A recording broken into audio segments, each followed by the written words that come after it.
Kid Literati. Today we're celebrating quirkiness. Now, on a planetary level, we are soon entering the age of Aquarius as a civilization. It's a time to lean into what makes you you, to be fearlessly different from the crowd, to own your unique and even weird individuality, and allow that authenticity to lead you to a more abundant life. Quirkiness can make for the most wonderful art, and today I'm so excited to present you with my 4 favorite Queens of Quirk in the realm of picture books. I hope that these author-illustrators and their work will inspire you to embrace your wonderfully wacky side. Petra Mathers was born in Germany and immigrated to the U.S. when she was young. She has written and/or illustrated so many books over her lengthy career I could never do it justice in just this short feature. But she won the Ezra Jack Keats Award in 1985, and many of her books have won the New York Times Prize for Best Illustrated Children's Book. Her stories and art show off her witty sense of humor. I particularly love her Lottie's World series, featuring the quirky characters Lottie the Hen and Herbie, Lottie's best friend, and their adventures together. Here's a sample. Lottie's New Beach Towel. Lottie was squeezing lemons when a package arrived. Inside was a beach towel with a note. Dear Lottie, this might come in handy this summer. Love, Aunt Mattie. How lovely, said Lottie, and just in time for my picnic with Herbie. Now, fast forward a bit.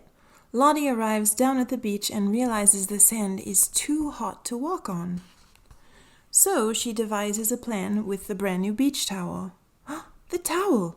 Put the towel in front, hop off the cooler onto the towel, put the cooler in front, hop off the towel onto the cooler.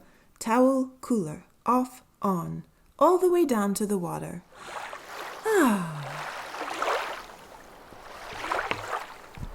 Here I am! Come and get me! So, Lottie taunts a wave and gets pummeled. And when she comes up to the surface, she has a bit of a scare. Is that my foot? Oh, silly me. It's a starfish. I just love how Petra Mathers pauses the story to give this main character a funny aside to herself. This is just a first taste of the quirky humor that pervades Petra's books. Anyways, the story continues with Lottie using her new beach towel to get herself out of various predicaments, which I won't spoil here. On to a cake for Herbie, which puts Lottie's best friend in the spotlight. In this story, Herbie is a wannabe poet who dreams of winning a prize cake. At Hockey's Market, Herbie saw a poster. A cake for a poem. Come read your best at the poetry contest. The winner takes the cake. Friday, 6 p.m., Astor Hall. I'd like to win that cake, he said. Can you write a poem? Asked Lottie. I think so, said Herbie. You know how I always make up things like, listen to those cookies shout, open up, let us out. So flash forward, the night before the contest, Herbie had terrible dreams. I'm so glad Lottie will be there, he thought, turning over. But that night, Lottie got sick. How can I do it without you? Asked Herbie. Think of the cake and take a deep breath, whispered Lottie. And once again, Petra Mathers catches the reader off guard with a moment of candor. Who would expect to turn a page and see a hen driving the proverbial porcelain bus? Poor Lottie. Does Herbie manage to go on without her and win the cake? You'll have to get this book and find out. Spotlight on South Korean creator Heena Baek, who is a world-renowned author, illustrator, and animator whose books have been widely translated.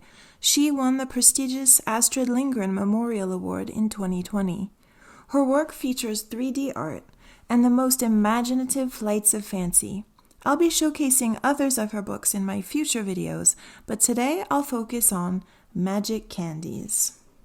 In Magic Candies, Tong Tong is a lonely kid who doesn't really know how to make friends or get other kids to play with him. He wanders into a shop one day looking to get himself some new marbles and finds some very mysterious-looking ones. Oh, I've never seen marbles like these before. Those are hard candies. They're very sweet, said the shopkeeper. Ah, that makes sense. They're all different colors and shapes and sizes. Which one should I try first? This pattern looks very familiar.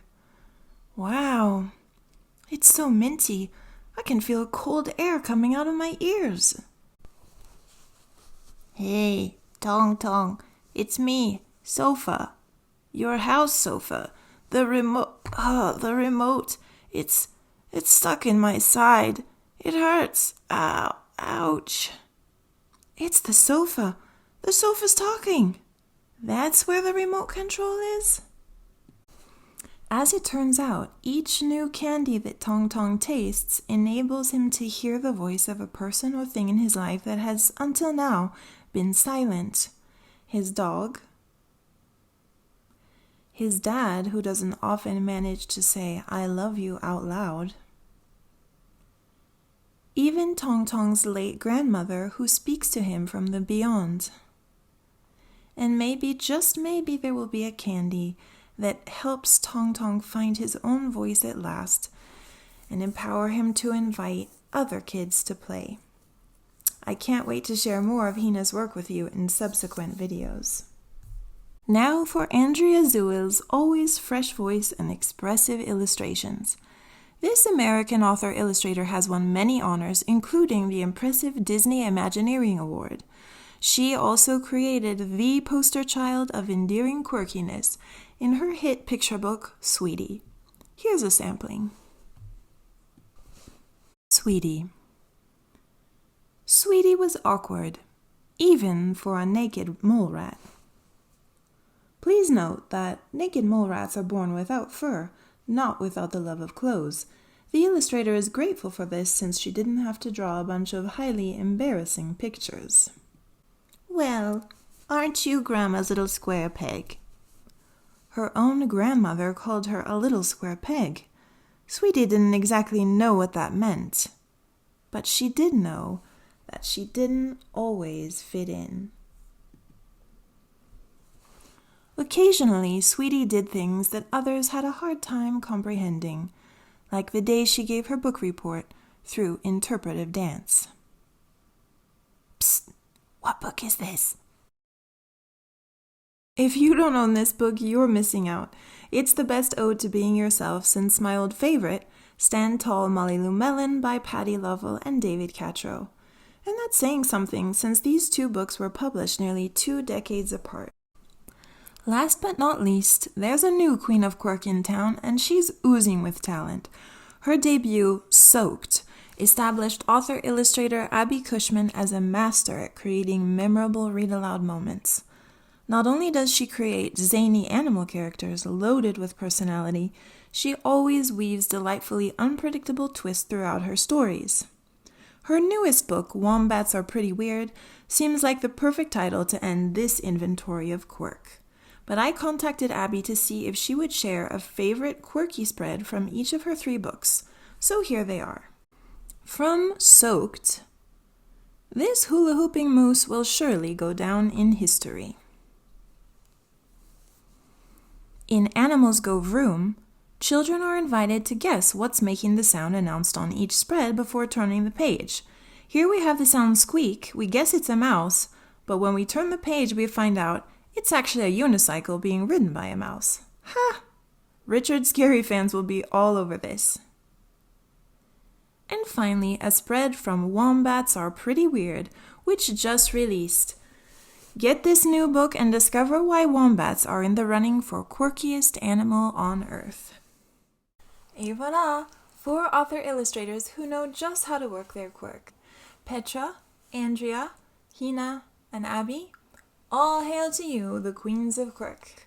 Please do support their work either by buying their books or simply requesting them at your local library.